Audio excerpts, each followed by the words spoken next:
देख का बहुत फायदा होता है सर। दूसरे मांगते रहते हैं और गुजरात वालों को तो फोन गया और आ गए। तो बाबा के घर में और इस जुलाई मास अगस्त मास में विशेष जो भट्टियाँ चलती हैं वो ऐसे ही लगता है जैसे सूक्ष्म वतन में भट्टी कर रहे हैं, चारों तरफ बादलों के बीच। अच्छा लग रहा है क्योंकि लोग इसके मनोरंजन के लिए यहाँ पर भाग भाग के आते हैं खर्चे करके, और आप तो बाबा के घर में डबल मनोरंजन कर रहे हैं, शरीर का भी तो आत्मा का भी। बाबा हम बच्चों को पहले दिव्य अलौकिक जन्म देते हैं, जो हमारा पिछला जन्म था जिसके अंदर हमारा रहन सहन खान पान सब अशुद्ध था, उसको शुद्ध करके सच्चा पक्का ब्राह्मण बना देते।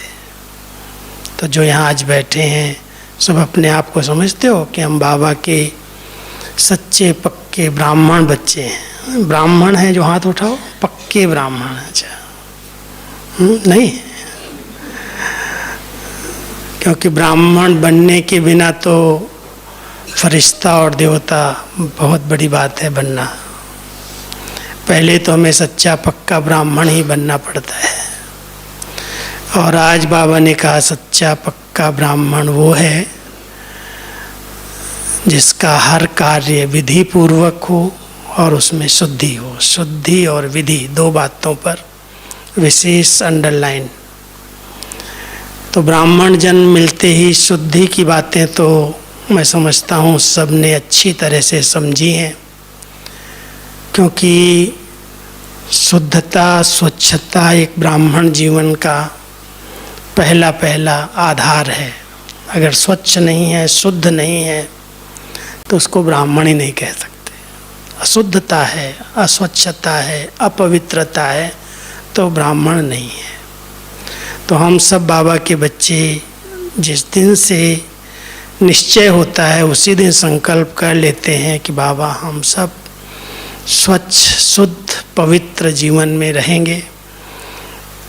योगी बनने के लिए पवित्रता की बहुत ज़रूरत है। जितना मन वचन कर्म शुद्ध पवित्र बनता जाता है उतना योग सहज हो जाता है।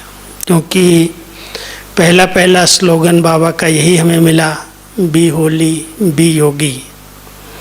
योगी बनने के लिए होली पवित्र शुद्ध बनना बहुत ज़रूरी है। लोग शुद्धता पवित्रता समझते हैं, पानी में स्नान कर लिया, कपड़े स्वच्छ पहन लिए, स्वच्छ हो गए, शुद्ध हो गए। और कोई भी चीज़ को वैसे अगर अशुद्ध हो जाती है, पहले ज़माने में, अभी तो इतना नहीं है छुआछूत वाली बातें, लेकिन कहीं कहीं अभी भी हैं। पहले अगर कोई किसी अच्छे घर वाले के बर्तन को कोई टच कर ले तो क्या करते थे? क्या करते थे? आग में डाल करके उसको स्वच्छ शुद्ध कर लेते थे, अग्नि के हवाले पहले कर देते, और उसके बाद उसको स्वच्छ करके साफ करके फिर उसको यूज कर सकते थे। तो बाबा ने भी हम सबको शुद्ध बनाने के लिए योग अग्नि में डाला कि आप सब के अंदर जो अशुद्धता आई है, अपवित्रता आई है, उसको ख़त्म करने के लिए तुम योग की भट्टी में बैठ जाओ। योग की भट्टी करो, योग अग्नि में बैठो, आपकी मैल अशुद्धता अपने आप निकल जाएगी।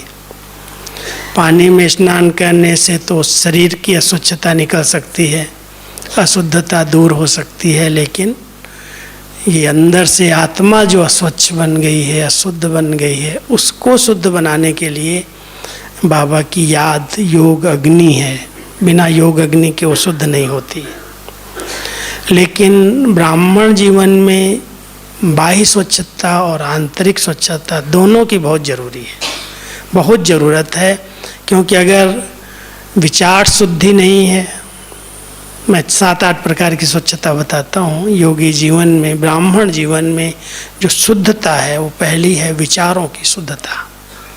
क्योंकि आजकल कलयुग के अंदर हर एक के विचारों में कुछ न कुछ विकार, स्वार्थ, कहीं न कहीं से नेगेटिविटी भरी हुई है, और उनके कारण वो मन एकदम अशुद्ध बनता गया है, उसकी चिंतन धारा ही गलत हो गई। बाबा ने हम सब के पहले विचारों को शुद्ध किया, और विचारों को शुद्ध करने के लिए हम सब रोज़ बाबा की मुरली सुनते हैं। मुरली इसलिए सुनाई जाती है कि आपके विचार शुद्ध हो जाएं। जो उसमें अशुद्धता आई है वो धीरे धीरे अच्छे संग में, अच्छे वातावरण में सत्संग करने से वो समाप्त हो जाती है। तो पहली स्वच्छता या शुद्धता हम कहेंगे विचारों की, संकल्पों की है। और जब संकल्प स्वच्छ, पवित्र, शुद्ध होते हैं तो उसके साथ साथ ब्राह्मणों को नियम बताया जाता है शुद्धता के। शरीर की शुद्धता बहुत ज़रूरी है। आज हम बाबा को भोग लगाते हैं, बाबा के लिए ब्रह्मा भोजन बनाते हैं, ब्राह्मण परिवार को खिलाते हैं, तो कितनी हमारा तन भी स्वच्छ शुद्ध होना चाहिए। इसलिए नियम बनाया गया कि बिना स्नान किए हुए कोई भी भंडारे में नहीं जाएगा, कोई भी किसी चीज़ को टच नहीं करेगा। बड़े अच्छे अच्छे नियम बाबा ने बनाए कि अगर लेट्रिन वगैरह में गए हो तो कपड़े बदलो, वही कपड़े नहीं पहनना, वो अस्वच्छ हो गए, अशुद्ध हो गए। तो तन की स्वच्छता, इसलिए हम लोग सुबह भी स्नान करते हैं, शाम को भी स्नान करते हैं। कहीं कहीं है कि 7-7 दिन तक लोग स्नान ही नहीं करते। पहले पहले जब हमारी विदेश में सेवाएं शुरू हुई तो पहले प्रश्न यही उठे थे कि विदेशी लोग तो ठंडी के कारण जल्दी उठते नहीं हैं और बहुत दिनों में 5-7-8 दिन में स्नान करते हैं। मना ऐसी ऐसी बातें उनके लिए प्रचलित थी। कैसे ज्ञान में चलेंगे? हमारी इतनी खान पान की शुद्धता है, संग की शुद्धता है, वस्त्रों की शुद्धता है, तन की शुद्धता है, मन की शुद्धता है, और वहाँ तो इसकी ये कल्चर ही नहीं है। भारत के अंदर तो फिर भी आज मंदिर हैं, पूजा पाठ करते हैं, बड़े स्वच्छ रहते हैं, शुद्ध रहते हैं। यहाँ तक भी देखो जो बड़े बड़े मंदिर हैं ना, वहाँ जो भोग बनाने वाले होते हैं वो भी कितना स्वच्छ शुद्ध रहते हैं। एक बार मैं बालाजी मंदिर में गया था। बालाजी मंदिर तिरुपति में है, तो वहाँ पर हमारे साथ दादी जी थी, गुलजार दादी साथ में थी। तो जब हम सवेरे का दर्शन था, स्नान के समय का, और उस समय भीड़ नहीं होती, तो खास जो वहाँ के बड़े थे उन्होंने, अधिकारियों ने कहा कि इस समय आप आओ। तो हम दादी जी के साथ उस मंदिर में जब गए तो पहले तो आरती वगैरह किया, बड़े स्वच्छता से उनको बालाजी को स्नान कराया, फूलों से पहला श्रृंगार किया, बहुत स्वच्छता से। करने वाले कराने वाले भी बड़े स्वच्छ। फिर दादी ने कहा यहाँ के भोग की बड़ी महिमा है, चलो आज इनका भोग कैसे बनता है वो देखने चलते। भंडारे में ले गए, क्योंकि वहाँ के लड्डू बहुत प्रसिद्ध हैं, बड़े बड़े हैं, मावा का बनाते हैं। तो जब हम गए तो करीब बहुत सारे ब्राह्मण थे, बहनें नहीं थी उसके अंदर, सब भाई थे भंडारे के अंदर, और सब बहुत कम वस्त्र थे पहने हुए और एकदम मुंह में पट्टी बांधे हुए, कोई किसी से बोल नहीं रहा था। बड़ी भावना से, बड़ी शुद्धता से वो भोग बना रहे थे। हम लोग गए, फिर भी हम लोगों की तरफ देखा नहीं कि भगवान का भोग बन रहा है, इसलिए इतनी शुद्धता से, जरा भी चप्पल जूते सब तो वहाँ कोई पहन ही नहीं सकता, सब बाहर। लेकिन वहाँ बनाने वाले के विचार शुद्ध हों, तन शुद्ध हो, वस्त्र शुद्ध हों, उस पर बहुत ध्यान रहता है। वो तो चलो मंदिर है, जड़ मूर्ति है, और हम सब तो चैतन्य में बाबा को भोग खिलाते हैं, उनके लिए बनाते हैं। तो कितनी शुद्धता के साथ, कितना प्यार से, भावना के साथ, सब कपड़े भी साफ हों, शरीर भी स्वच्छ हो, मन के विचार भी स्वच्छ हों। इसलिए तो इतनी हमारी परहेज है। लोग कहते हैं ब्रह्मा कुमारी में जाएंगे तो बहुत सारी बातों के नियम पालन करने पड़ेंगे। ये नहीं खाना, इधर नहीं खाना, ये नहीं करना, बहुत सारी बातें उनको लगता है क्या ये नियम बनाए हुए हैं। क्यों ये नियम बनाए गए भाई? किस लिए बनाए गए? पालन करते हो सभी? किस लिए बनाए गए? आत्मा को संपूर्ण पावन बनाना है। जिन देवी देवताओं की आज मंदिरों में इतनी भावना से पूजा करते हैं, श्रद्धा से भक्त जाते हैं, वो देवताओं के मंदिर भी इतने पूज्य तभी बने हैं जब बहुत स्वच्छ हैं, पवित्र हैं, शुद्ध हैं। उनकी दृष्टि देखो, उनका चेहरा देखो, उनका ओरा देखो, आभा मंडल देखो, कितना पवित्रता की आकर्षण है। आजकल के कोई चित्र देख लो, उनकी आकर्षण, जिसको देखते ही संकल्प विकल्प बन जाते, विकारी संकल्प उत्पन्न होने लगते। और वैसे भी सुंदर सजे सजाए मूर्तियां अगर देवियों के देखते हैं, देवताओं के देखते हैं, तो हमारे विचार शुद्ध हो जाते हैं, पवित्र हो जाते हैं।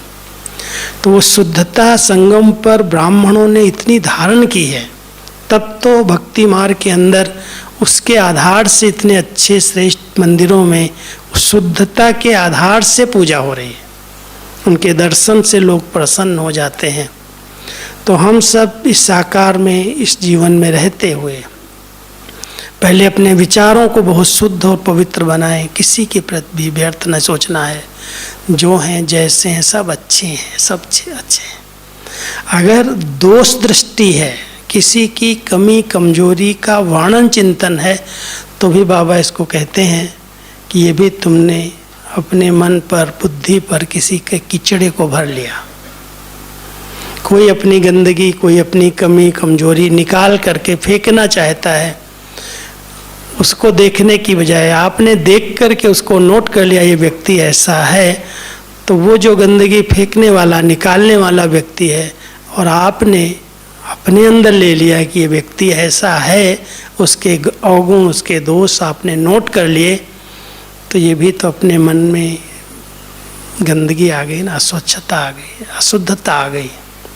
इसलिए बाबा कहता है बच्चे कभी भी, कोई कैसे भी हैं, नंबरवार तो होंगे ही, इसलिए उनकी कमी और कमजोरियों को देख करके तुम उसका चिंतन नहीं करो, उसको अपने मन के अंदर नहीं रखो। उसकी कमी कमजोरी वो जाने, वो अपने आप निकालेगा, मेहनत करेगा, लेकिन आप उसको देख करके धारण नहीं करो अंदर। और धारण करने के साथ साथ कई बार हम क्या करते हैं, वर्णन भी कर देते हैं, फैला देते हैं।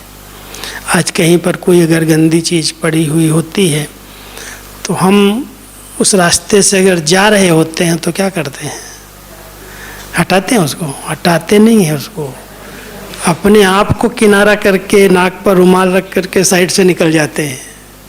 अगर कोई बहुत ज़्यादा ऐसा होगा, सोचेंगे भाई किसी को नुकसान न हो जाए, बीमारी न फैल जाए, जीवाणु न फैल जाए, तो म्यूनिसिपालिटी वाले को फ़ोन करेंगे, भाई इस जहाँ कीचड़ा पड़ा है, गंदगी पड़ी, इसको उठाओ, साफ करो। उसको कोई छेड़ेगा नहीं।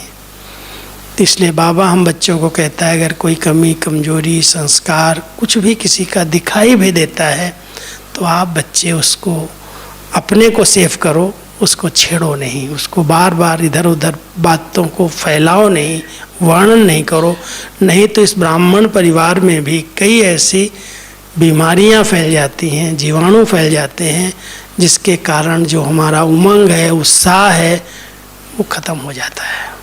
समझ रहे मेरी बात को? कि मान लो आज किसी की कमी कमजोरी आपने देखी, अपने ब्राह्मण परिवार की मैं बात कर रहा हूँ, किसी निमित्त की देखी, बड़ों की देखी, यज्ञ में किसी की देख ली, और आपने अंदर नहीं समा पाई, और 10 लोगों को आपने इसको सुनाया, उसने उसको सुनाया, उसने उसको सुनाया, वो बात वातावरण में फैल गई, सबकी भावनाएं परिवर्तन हो गई, उनके मन के विचार दूषित हो गए, उनका पुरुषार्थ ढीला हो गया, तो दोषी कौन?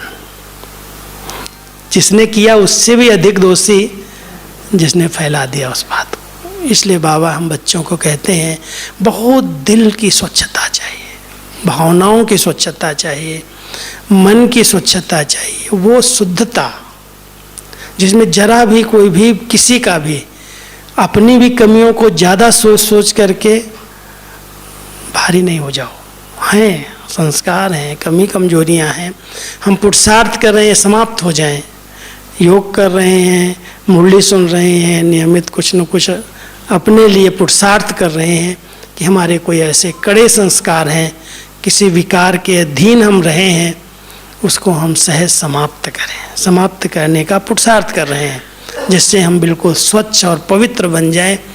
उसके लिए कई प्रकार के नियम बाबा ने बताए। वो जो विधियां हैं वो नियम है।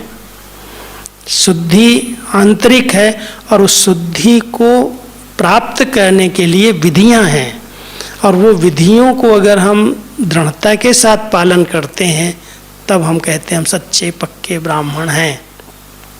विधियां यही हैं कि अगर हम अपने आप को बहुत शुद्ध और पवित्र रखना चाहते हैं तो सबसे पहली विधि है बाबा के संग रहने का अभ्यास करो, क्योंकि जिसके संग रहते हैं उसका रंग लगता है। बाबा बिल्कुल प्योर है, शुद्ध है, जरा भी इम्प्योरिटी की अशुद्धता अस्वच्छता बाबा में नहीं है। कहते हैं जब पारस के साथ लोहा अगर टच हो जाता है तो लोहा भी पारस बन जाता है। शिव बाबा के साथ, परम पवित्र के साथ अगर हम बुद्धि से संग करते हैं, बुद्धि से उसको समीप अनुभव करते हैं, तो उनकी जो शक्तियाँ हैं, उनकी जो पवित्रता की शक्ति मुझ आत्मा में जब टच होती है तो हमारी अपवित्रता खत्म हो जाती है। विधि ये है। इस विधि को हम बार बार योग में क्या करते हैं, आत्मा और परमात्मा के समीपता का अनुभव करते हैं। पहले हम इस शरीर से अलग हुए, देह मान से अलग हुए। मैं एक लाइट हूँ, मैं आत्मा हूँ, मैं एक चैतन्य शक्ति हूँ। जब अपने स्वस्वरूप में स्थित होकर बाबा को भी समीप देखते हैं, वही लाइट है, वो भी एक प्रकाश पुंज है, वो ज्योति का दिव्य सितारा है। आज तो ब्रह्मा बाबा बड़े प्यार से कह रहे थे मेरा तो डायरेक्ट कनेक्शन है, मैं तो डायरेक्ट से बाबा से कनेक्शन जोड़ता हूँ। तुम बच्चों के आगे थोड़ी ये शरीर की रुकावट आती है, ब्रह्मा को देख लेते हो इसलिए तुम्हारा योग नहीं लगता, तुम्हारे बीच में ये रुकावट बन जाता है। लेकिन इसके बिना उसकी याद भी नहीं आती है। उसका परिचय तो इनके द्वारा ही मिला ना हमको। इसलिए ब्रह्मा बाबा हमारे मार्ग में रुकावट नहीं है। बाबा अपने में कोई मेरे में फंस न जाए इसलिए युक्ति बताता है, लेकिन वो तो हमारे लिए मार्गदर्शक है। और वो जैसे कोई आज आप ड्रिल करो, कोई चीज़ सीखने की इच्छा रखो, तो उसके लिए पहले एक गाइड होता है सामने। अगर वो गाइड नहीं है, वो मास्टर नहीं है, आपको गाइड नहीं कह रहा, तो अपने मन से आप क्या कर सकते हैं। तो हमारे लिए तो ब्रह्मा बाबा एक मार्गदर्शक के रूप में, एक शिक्षक के रूप में, खुद करके सिखाने वाले, खुद जैसे कर रहे हैं, जैसे उनकी बैठक है, जैसे उनकी दृष्टि खुली हुई है, जैसे उनकी बुद्धि में, दिल में वही बसा हुआ है, ऐसे ही हम इनको फॉलो करें। भाई ये कैसे कर रहे हैं, कैसे इतनी एज के अंदर ऐसे बैठना, ऐसी तपस्या करना। तो ब्रह्मा बाबा को देख करके हमारा योग टूट जाता है या लग जाता है? लग जाता है। इसलिए ब्रह्मा बाबा ने जैसे पुरुषार्थ करके अपने आप को बिल्कुल प्योर बना लिया और इतने समीप चले गए, जो आज कोई कहे बाप दादा अलग हैं तो अलग कोई कर ही नहीं सकता। साकार मूल्यों में कई बार दोनों की बातें समझ में आती हैं। ब्रह्मा बाबा बोल रहे हैं, शिव बाबा बोल रहे हैं। अव्यक्त बाबा समान जब बने शिव बाबा के, तो अव्यक्त मूल्यों में कोई अंतर दिखाए। जब बाबा बताए गए, ब्रह्मा बोला, तभी हम समझ पाएंगे। नहीं तो दोनों संग में रहते रहते जैसे वो बिल्कुल प्योर शुद्ध पवित्र, ऐसे ही ब्रह्मा बाबा भी उनके समीप पहुँचते पहुँचते उनके समान बन गए। इसलिए अभी हम ब्रह्मा बाबा को शिव बाबा से अलग नहीं कर पाते, कर ही नहीं सकते। दोनों बाप दादा जुड़वा हो गए। हम बच्चों को भी अब ऐसा पुरुषार्थ करना है अपनी अशुद्धता को खत्म करने के लिए। जितना समय हो सके बुद्धि से बाबा के साथ रहने का अनुभव करो। कभी बाबा के पास चले जाओ, अगर उसमें मेहनत लग रही है तो बाबा को बहुत प्यार से बोलो, बाबा ये बहुत शुद्ध स्थान है, इसमें मैं किसी के बारे में कुछ गलत नहीं सोचता, बहुत अच्छे अच्छे विचार करता हूँ, बहुत पवित्र विचार करता हूँ, आप आओ हमारे साथ बैठ जाओ। बाबा को बिठाने के लिए हमेशा गुलजार दादी के शब्द याद होंगे, कहती थी अपने दिल में बिठा लो, बाबा को अपने दिल आसन पर बिठा लो। लेकिन आज कोई वीआईपी को भी कहीं बुलाया जाता है, बिठाने के लिए स्थान देखा जाता है, कहाँ रहेगा, कहाँ बैठेगा, कहाँ किसी से मिलेगा, कितनी स्वच्छता करते हैं। आपको मालूम है जब पहले पहले यहाँ पर प्रेसिडेंट का प्रोग्राम बना था, उस समय ज्ञानी जैल सिंह थे और वो आना चाहते थे कि मधुबन में हमें जाना है, समीप थे, संबंध था। तो जब वहाँ यहाँ आने लगे तो उनकी सिक्योरिटी आ गई पहले। आप उनको कहाँ बिठाओगे, उनके लिए बाथरूम कहाँ है, उनके लिए सिटिंग रूम कहाँ है, वो तो आएंगे लेकिन उनके लिए सब व्यवस्था चाहिए, और नहीं है तो नहीं आएंगे। यहाँ तक भी ओम शांति भवन में जब दिखाया कि यहाँ पर उनका भाषण होगा, प्रवचन होगा, तो कहते सीढ़ी थोड़ी वो चढ़ेंगे, आपको लिफ्ट लगानी पड़ेगी। लिफ्ट लगाओ। फिर ये बाथरूम देखा, बोला इस बाथरूम में उनको ले जाएंगे, नहीं नहीं तोड़ो इसको, ठीक करो इसको। अब ऐसे एक व्यक्ति को इस कलयुग में भी कोई सीट पर, पोस्ट पर है, तो उसको बिठाने के लिए, उसके लिए हर प्रकार की व्यवस्था, स्वच्छता, स्थान का ध्यान दिया जाता। हम परम पवित्र शिव बाबा को बहुत प्यार से कहते हैं, बाबा आओ मेरे आसन पर, दिल आसन पर। इस दिल में नहीं, ये तो शरीर का दिल है, लेकिन ये भ्रकुटी आसन बाबा का दिल तख्त है। अगर इस अकाल तख्त पर, दिल तख्त पर बाबा को बिठा करके आप उनकी समीपता का कुछ समय अनुभव करो, 10 मिनट भी रोज करो। बाबा को बुलाओ, उस ज्योति स्वरूप परम पवित्र शिव बाबा को अपने आसन पर बिठाओ और अनुभव करो कि मैं आत्मा उसके साथ एकदम टच कर गई साथ साथ। तो उसका जो संग का रंग है वो आत्मा को लग जाएगा, और आत्मा धीरे धीरे जो अशुद्धता है, इम्प्योरिटी है, वो साफ होती जाएगी, स्वच्छ बन जाएगी, पवित्र बन जाएगी। ये विधि है। कभी ऊपर चले गए, परम धाम में गए, कभी शिव बाबा के समीप पहुँचे, निराकारी वतन में, शिवालय के अंदर। कई बार यहाँ जब भोग लगता था, एक दिन की बात सुनाता हूँ, इस हाल के अंदर बाबा आए थे, अव्यक्त बाबा। तो जब बाबा आते हैं तो बाबा को भोग लगता है, बाबा के आगे भोग होता है, और जब बाबा विदाई लेते हैं तो बाबा को डायरेक्ट खिलाते हैं। तो उस दिन भोग आया था, बाबा यहाँ मुरली चला रहे थे, क्लास चल रहा था, और यहाँ बाबा के कमरे में जो नियम के अनुसार नियमित रूप से भोग लगाने वाली संदेशी भोग लेकर के बाबा के कमरे में रख करके भोग लगा रहे थे। तो कुछ एक भाइयों ने इधर थोड़ा सा हंसी में ही बोल दिया कि बाबा यहाँ बैठा है, तुम फोटो के आगे भोग क्यों लगा रहे हो, बाबा यहीं बैठा है, यहीं खिला दो। अब ये बात बाबा को पता चली, बाबा को भी लोगों ने कह दिया कि बाबा ऐसे ऐसे सब कहते हैं कि आप जब यहाँ बैठे हो तो भोग लगाने की क्या ज़रूरत है, अलग से आपको यहीं खिला देते हैं। तो बाबा ने बड़ी अच्छी तरह से गाइड किया कि बच्चे, बाबा भले साकार में यहाँ बैठा है, लेकिन आप बच्चों को परम धाम घर में बुद्धि योग से भोग ले जाना है। बाबा का वहाँ आवाहन करना और वहाँ उनको भोग स्वीकार कराना है, अव्यक्त वतन में बुला करके स्वीकार कराना है। क्यों ऐसा, क्यों बाबा ने कहा कि बाबा के साथ साथ उस वतन की जो एनर्जी है, वो शक्ति है, वो उसके अंदर भर जाएगी। वहाँ की पवित्रता के वाइब्रेशन उसमें आ जाएंगे। आज मधुबन में क्यों आते हैं, मधुबन में भी ऐसा हाल, इससे अच्छे अच्छे स्थान आपके पास भी बने हुए हैं, घरों में भी लोगों ने बड़े अच्छे अच्छे बाबा के कमरे बनाए हैं, लेकिन मधुबन स्थान की वैल्यू क्यों है, यहाँ ही क्यों सब भाग भाग करके आना चाहते हैं? क्योंकि यहाँ पर स्वयं ब्रह्मा ने तपस्या की है, चरित्र भूमि है उनकी, कर्म भूमि है, तपस्या भूमि है। और शिव बाबा ने जहाँ पर बच्चों की इतनी पालना की है, इतना समय जहाँ साकार में आए हैं, मिले हैं, उनके वाइब्रेशन है, ये वातावरण यहाँ का चार्ज हो गया है। इसलिए बाबा भले नहीं आ रहा है, बच्चे आकर के उसका अनुभव कर रहे हैं, स्थान चार्ज हो गया। तो इसलिए भोग लगाने की सिस्टम ये बनाई गई कि भले बाबा साकार में आए तो भी आप बच्चे बाबा को वतन में जाके भोग लगाओ, वतन की शक्तियाँ उसके अंदर आ जाए। और बाबा को आने जाने में कितना टाइम लगता है, भले बाबा यहाँ आए, सेकेंड में आपने आह्वान किया बाबा आओ, तो बाबा तो वहाँ भी पहुँच सकता है। बाबा को आने जाने में टाइम लगता है क्या? तो 1 सेकेंड से भी गति तेज है बाबा की। इसलिए बाबा हम बच्चों को ये सब शुद्धि की विधि बताता है। और आप सब ध्यान देना, आज बाबा ने एक बड़ी अच्छी बात कही कि कई बच्चों को बाहर का भोग भोजन खाना पड़ता है।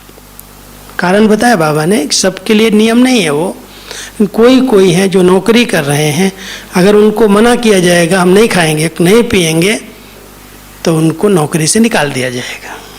कुछ एक कारण बनते हैं जहाँ पर बाबा को उन्हें छुट्टी देनी पड़ी कि बच्चे भोग की रीति से कुछ खाना है तो बाबा को याद करके दृष्टि दे करके खाओ, सबके लिए नहीं।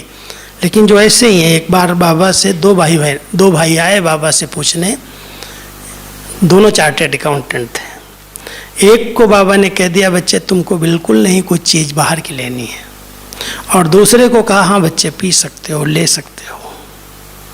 तो सबके प्रश्न उठे, मुरली में तो छप जाता है। अब लोगों को ये थोड़ी पता है किसके लिए कहा। एक दिन बाबा कहता बिल्कुल नहीं ले सकते हो, दूसरे दिन कहा भले कि ले सकते हो दृष्टि दे के।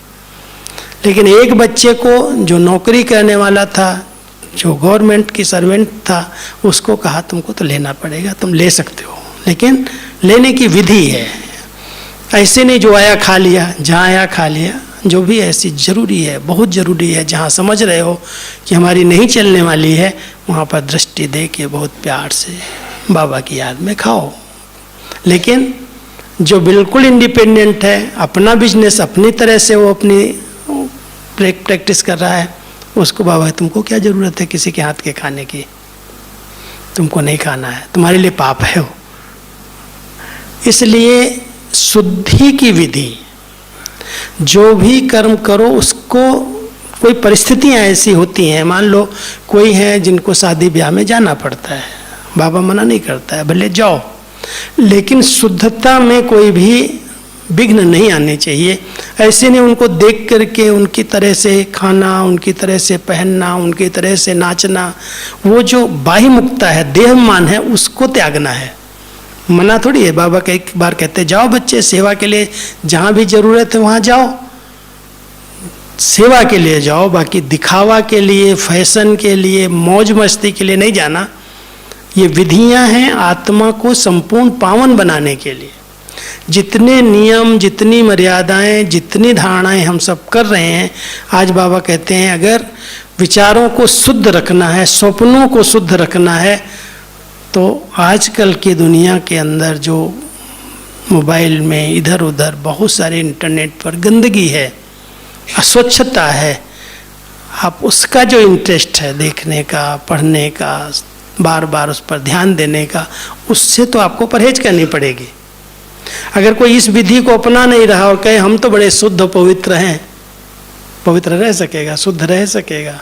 कुछ न कुछ उसकी गंदगी उसके सपनों में, विचारों में, वो जो देखा, सुना, पढ़ा, संग किया, उनका प्रभाव मन के विचारों पर आता है और हमारे मन के विचार दूषित हो जाते हैं, अस्वच्छ हो जाते हैं। इसलिए इन विधियों को हम अपनाते हैं। हमारे लिए बाबा ने नियम बना करके दिए, बच्चे अमृत वेले उठने का नियम है, अमृत वेले उठो, उठ करके बाबा से बहुत प्यार से शक्ति लो, सकाश लो। ये भी आत्मा को शुद्ध बनाने के लिए बाबा के साथ सबसे पहले मिलन हो, उनका कनेक्शन जुटे, उनसे शक्तियाँ आए और आत्मा उनके समान अनुभव करे। इसलिए अमृत वेले उठने की विधि बनाई, जिससे आत्मा शुद्ध और पवित्र बनती जाए, शक्तिशाली बन जाए। फिर मुरली सुनने की विधि बनाई कि सवेरे के क्लास में, प्रातः क्लास में सवेरे सवेरे बाबा के ज्ञान रत्नों से बुद्धि रूपी झोली भर लो। ये विधि है।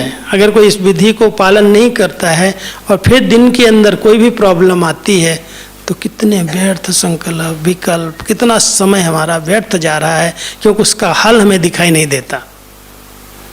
हल है, सबको बाबा ने कहा जहाँ समस्याएं हैं, जहाँ परिस्थितियां हैं, जहाँ विघ्न है, उसका हल भी है।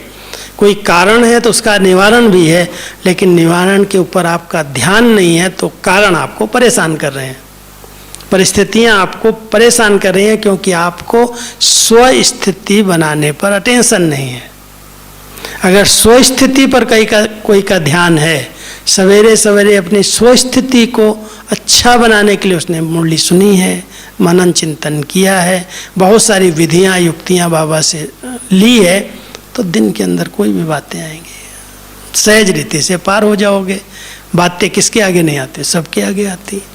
लेकिन जो शक्तिशाली आत्मा है, जैसे आज मौसम है, आप देख रहे हो भाई, ठंडी है, बरसात है, बहुत अलग प्रकार का मौसम है। जो नाजुक शरीर वाले हैं, फट से वो सर्दी पकड़ लेगी, सर्दी छींकें आना शुरू हो जाएंगी, जुकाम हो जाएगा, बुखार पकड़ लेगा। और जो शक्तिशाली हैं वो नहा रहे हैं पानी में, घूम रहे हैं, सैर कर रहे हैं, गीले हो रहे हैं, उनको कुछ नहीं होगा। तो ऐसे ही इस मायावी राज्य के अंदर भी हम सबको परहेज रखनी है। अगर छोटी छोटी बातें हमारे मन को डिस्टर्ब कर देती हैं, मूड खराब कर देती हैं, खुशी गायब कर देती हैं, योग नहीं लगता है, तो क्या कारण है कि हम इतने कमज़ोर हैं। जो जरा भी इस वायुमंडल की बातों को हम सहन नहीं कर सकते हैं, सामना नहीं कर सकते हैं, उनका जो रिस्पॉन्ड देना चाहिए उस रिस्पॉन्ड नहीं कर पा रहे हैं, इसलिए परिस्थितियां हावी हो जाती हैं जिनकी स्थिति शक्तिशाली नहीं है। और शक्तिशाली स्थिति बनाने के लिए विधियां बाबा ने बताई हैं। खूब अच्छी तरह से मुरली का अध्ययन करो, बार बार चिंतन करो, रात को सोते समय एक पेज भी कम से कम बाबा के अच्छे अच्छे महावाक्य पढ़ लो, वरदान पढ़ लो, कोई अच्छी एक मुरली उठा करके अव्यक्त बाबा की पढ़ लो, आपका चिंतन अच्छा हो जाएगा, शुद्ध हो जाएगा और सवेरे उठोगे वही उसी तरह के विचार चलने लगेंगे। अब विधियां हम नहीं अपना रहे हैं और शुद्धि हम चाहते हैं, तो शुद्धि के लिए विधि है। कोई भी कार्य अगर शुद्धि और विधि से किया जाए तब बाबा कह देगा ये मेरा बच्चा पक्का सच्चा ब्राह्मण है। अगर विधियों में जरा भी कहीं पर हम अलबेले हैं, अब विधि है, माताओं के लिए विधि है कि आप भोजन बनाते समय किसी व्यक्ति की याद में भोजन नहीं बनाओ। उसको नमक नहीं चाहिए, उसको मिर्ची नहीं चाहिए, उसको ऐसा चाहिए, उसको ऐसा चाहिए। अगर आपने इस तरह का भोजन बनाया है तो उसमें बाबा की शक्तियों का वाइब्रेशन नहीं पहुंचेगा। इसलिए सबसे जरूरी है कि हम विधि को सीख करके सबके विचारों को शुद्ध कर सकते हैं। विधि ये है कि जो भी हम बना रहे हैं ये बाबा को भोग लगाने के लिए बाबा का भोग बना रहे हैं। हम बाबा की याद में बनाएं, बाबा की पवित्र किरणों को ऐसे लें और ऐसे भोजन में डालें कि बाबा आपके लिए भोग बन रहा है, आपके लिए भोजन बन रहा है। जो खाएंगे वो तन मन से स्वच्छ और शुद्ध हो जाएंगे, निरोगी हो जाएंगे, उनके विचार पवित्र हो जाएंगे। बड़ी अच्छी भावना से बाबा का आह्वान करते हुए बाबा की याद में अगर कोई भोजन बनाता है और बनाने के बाद पहले उसको भोग लगाता है, तो भोग लगाने से उस भोग को खाने वाले उनका मन शुद्ध पवित्र हो जाएगा। विधि है, इसलिए इस विधि में अलबेले नहीं बनो। कई बार क्या करते हैं, माताएं भोग बनाएंगी, मान लो भोजन की रीति से, भोग की रीति से बनाया भी, लेकिन उसी बर्तनों में जिसमें खुद खा रहे हैं उसी में ही रख करके बाबा को याद कर रहे हैं। अब बाबा के लिए तो कम से कम अलग बर्तन रखो, बाबा के लिए तो कम से कम अलग स्थान रखो। 5 मिनट 10 मिनट भी बाबा के फोटो के आगे जा करके, खड़े हो करके, बैठ करके, जो भी समय है आपके पास, अलग थाली में थोड़ी थोड़ी चीज़ें रख करके जो कुछ बना है, एक तो सात्विक तो है ही, लहसुन प्याज वाले का भोग तो लगा भी नहीं सकते। ऐसी चीज़ें अगर बनाई है कोई ने किसी के लिए तो आप उसको टच भी बाबा को नहीं दिखा सकते। इसलिए ध्यान देना, पहले बहुत शुद्धता है, सात्विकता है, और फिर विचारों की शुद्धता से बनाया गया है। फिर बाबा को भोग लगा करके बाबा के वाइब्रेशन, बाबा की शक्तियाँ उस पर डाली गई हैं। वो शुद्ध भोजन जिस आत्मा को खिलाओगे, जो खाएगा, उसका मन, उसके विचार शुद्ध हो जाएंगे। इसलिए कहते हैं जैसा अन्न वैसा मन बन जाता है, और जैसा मन वैसा ही उसके तन पर प्रभाव पड़ता है। आज जो इतने तन रोगी बने हैं, कहीं ना कहीं कोई बीमारियां भोजन से हो जाती हैं। ये खा लिया तो ये हो गया, ये खा लिया तो ये हो गया। उसका कारण है वो भोग की रीति से भगवान को स्वीकार करा के पवित्र भोजन नहीं खिलाया। बहुत ध्यान देना इस बात पर, बहुत बड़ी जवाबदारी है अपने परिवार को स्वस्थ रखने की, अपने परिवार को इन विकारों से मुक्त रखने की। माताओं के ऊपर बहुत बड़ी जवाबदारी है जो भोजन बनाने वाली है। बहुत प्यार से, बहुत सच्चे मन से, खुशी खुशी से, खुशी के वाइब्रेशन भर दो उसके अंदर, खाने वाले की गम दूर हो जाए, उसका दुख दूर हो जाए। भोजन में वो शक्ति है, लेकिन वो बनाने वाली उस विधि से बनाए और बाबा को भोग लगाने के बाद उसके पहले किसी की दृष्टि नहीं पड़नी चाहिए। उसके पहले कोई ऐसे नहीं आकर के जूठा कर दे और फिर को बाबा को मैं भोग लगाते। बहुत बहुत प्यार से, शुद्धता से, पवित्र विचारों से, वस्त्र भी शुद्ध हैं, तन भी शुद्ध है, सब प्रकार की शुद्धता के बाद ही भोग हम बाबा को खिला सकते हैं। और वो जब भोग खिलाएंगे, और जब उस बाबा तो खाएगा नहीं, बाबा तो कहता मैं वासना लेता हूँ, मैं उसमें शक्ति भरता हूँ, लेकिन उसको जो खाएंगे बहुत पवित्र और शुद्ध बन जाएंगे, उनके विचार शुद्ध हो जाएंगे, उनकी मनोवृत्तियाँ बदल जाएंगी। अगर उनके बाद बहुत विकारी ख्यालात आते हैं वो भी खत्म हो जाएंगे। तो विधि हमारी शुद्धि को बढ़ाती है। इसलिए जितनी विधियाँ बनाई गई हैं, हमारे संकल्पों के लिए विधि है, हमारी स्मृति के लिए विधि है, हमारी दृष्टि के लिए विधि है, हमारे बोल के लिए विधि है, हमारे कर्म के लिए विधि है, हमारे व्यवहार के लिए विधि, सब प्रकार के नियम, विधि माना नियम, बाबा ने हमें बना करके दिए हैं। कहा बच्चे ये तुम्हारे मन के लिए लक्ष्य मन रेखा है, ये तुम्हारा लक्ष्य है। मन इस लक्ष्य से विचलित नहीं होना चाहिए, बाहर नहीं जाना चाहिए। आप सब इन नियमों को यथार्थ समझना। इन विधियों प्रमाण अगर चलेंगे तो मन शुद्ध पवित्र हो जाएगा, विचार शुद्ध हो जाएंगे। कोई भी कार्य आप करेंगे उसमें सफलता आपके पीछे पीछे आएगी, क्योंकि विधि पूर्वक किया गया कर्म ब्राह्मण जीवन में सफल न हो ऐसा हो ही नहीं सकता। सफलता ब्राह्मणों का जन्म सिद्ध अधिकार है, हमारा जन्म सिद्ध अधिकार है सफलता प्राप्त करना। लेकिन अगर नहीं मिल रही है, कोई भी कार्य में सफलता नहीं दिखाई दे रही है, तो विधि को चेक करना, किस विधि का उल्लंघन किया। अगर मान लो कोई कार्य करने आप जा रहे हो और जाने के पहले आप सोच रहे हो ये कार्य तो होगा ही नहीं, करने वाला व्यक्ति ठीक नहीं है, वो तो बिना पैसा लिए, बिना कोई घूस लिए कर देगा ही नहीं। क्या संकल्प आपने भेजा? शुद्ध भेजा, अशुद्ध भेजा? और वो संकल्प भेजने के बाद आप गए कार्य कराने के लिए, संकल्प में ये भरा है, वहाँ पर वो भेज दिया, और उससे आप कोई काम कराना चाहोगे बिल्कुल नहीं करेगा आपका। और अगर उसी जगह पर अपने शुद्ध विचार किया कि हम तो निस्वार्थ भाव से, बड़े अच्छे संकल्पों से कार्य कराने के लिए जा रहे हैं, वो आत्मा अवश्य करेगी, वो तो सदा सहयोगी है, सदा स्नेही है, क्यों नहीं करेगी, ये तो इतना श्रेष्ठ कार्य है, अवश्य होने वाला है, तो वो कार्य अपने आप जाते ही आपका लेगा और साइन कर देगा, दे देगा आपको, हो जाएगा। विधि है, और इस विधि को अगर यथार्थ रीति से हम यूज करते हैं, सेवाओं में हम जाते हैं, मान लो किसी गांव में आपको भेजा जाए, कहो वहाँ तो लोग सुनने वाले नहीं हैं, वहाँ तो फलाने फलाने धर्म को मानने वाले हैं, सब स्वामीनारायण वाले हैं, सब फलाने हैं, यहाँ कोई सुनेगा ही नहीं। अब आपने पहले ही बीज बो दिया, नहीं सुनेगा, जाओगे तो आपका सुनेगा क्या? विधि आपने गलत अपना ली, क्यों नहीं सुनेगा? कहते बाबा तो कहते जहाँ ब्राह्मणों के कदम है वहाँ पर कोई ना कोई फूल निकलेगा, पदम है। आज विदेश में जब गए ना बाबा के बच्चे, तो बाबा को यही बातें कहते थे। बाबा कहते थे बच्चे जहाँ जा रहे हो पहले वहाँ सेवा करो, जहाँ ब्राह्मणों के कदम पड़ेंगे वहाँ जरूर कोई ना कोई आत्मा है, तब तो आप जा रहे हो वहाँ।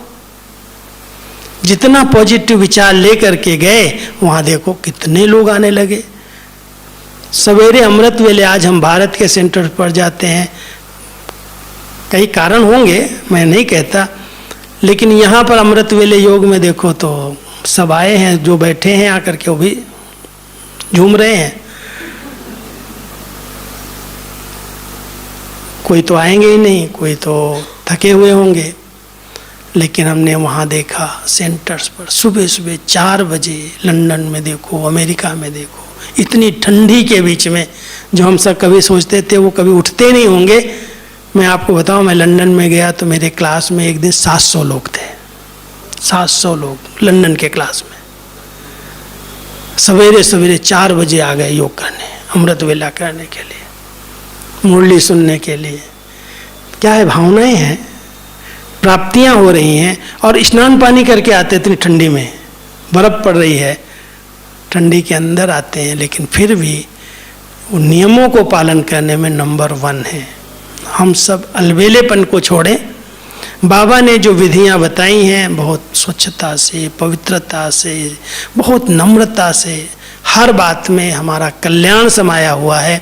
ये नियम हमारे कल्याण के लिए बाबा ने बनाए हैं, ये हमारे बंधन नहीं है, ये कल्याण के लिए श्रीमत है। अगर हम उसको यथार्थ पालन करते हैं, नियमों पर चलते हैं, तो वो सिद्धियां अपने आप प्राप्त होती हैं, सफलता अपने आप मिलती है। तो जहाँ यथार्थ विधि है और यथार्थ विधि से जितनी आत्मा शुद्ध और पवित्र विचार लेके चलती है, उसको सफलता जरूर मिलती है।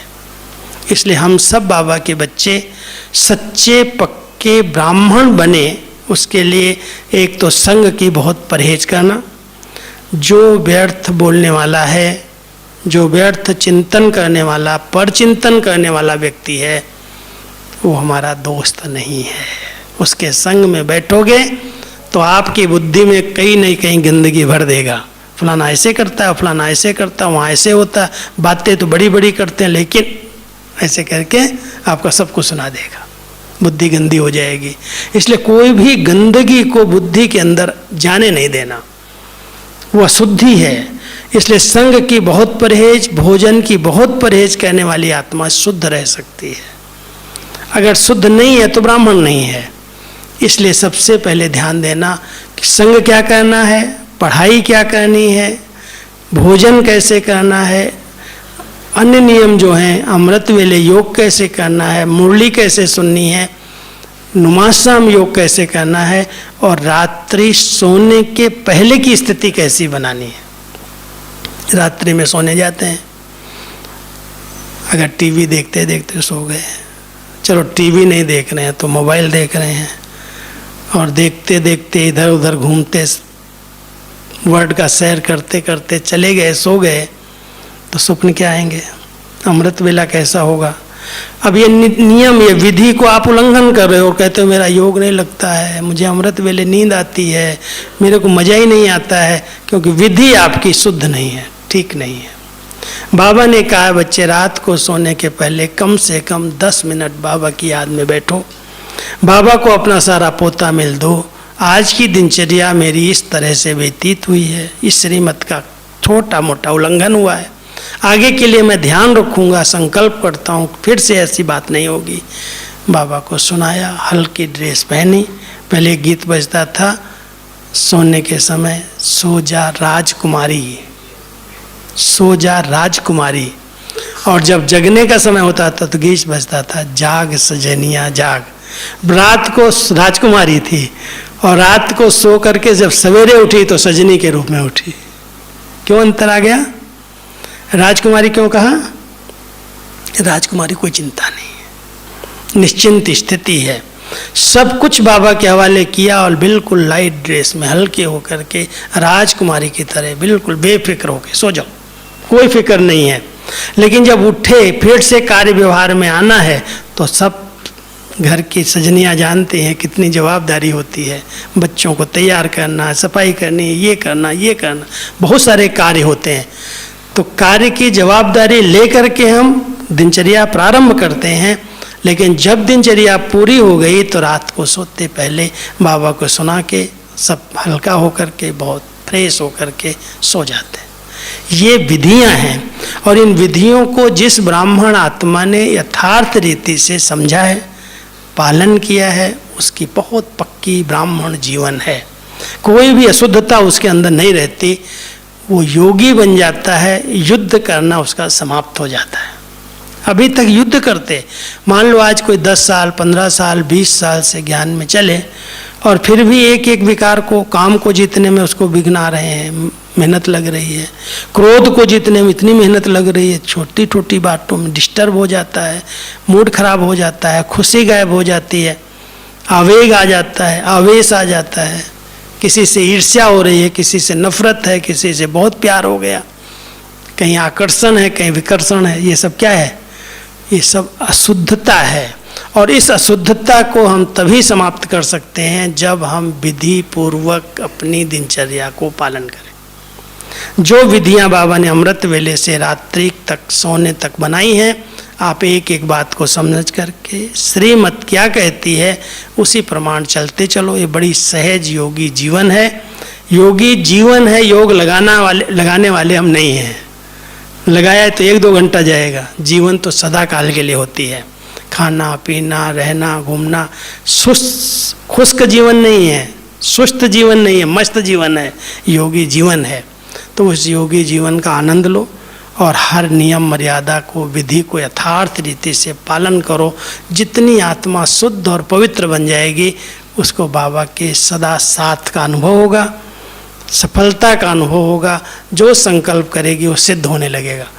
तो हमारे बोल के लिए भी श्रीमत विधियाँ मिली हुई हैं। कम बोलो, धीरे बोलो, मीठा बोलो, जितना जरूरी है उतना ही बोलो। कर्म के लिए भी है, जो कर्म करो उस आत्मा को सुख मिले, दूसरी आत्मा उसे सुख की अनुभूति करें। सुख दो सुख लो। कर्म योगी बन करके कर्म करो। कर्म करके बाबा को अर्पित करके, करावनहार ने करा दिया, निमित्त हूँ, निर्माण बन करके रहो। ये सब विधियाँ हैं और इन विधियों को अगर यथार्थ रीति से हम पालन करते हैं तो आत्मा बहुत शुद्ध, पवित्र, संपूर्ण, पावन बनती जाती है। और संपूर्ण पावन आत्मा ही सच्चा पक्का ब्राह्मण कहला सकती, वही ब्राह्मण फरिश्ता बन सकती है। ठीक है, कि समय पूरा हुआ। ओम शांति।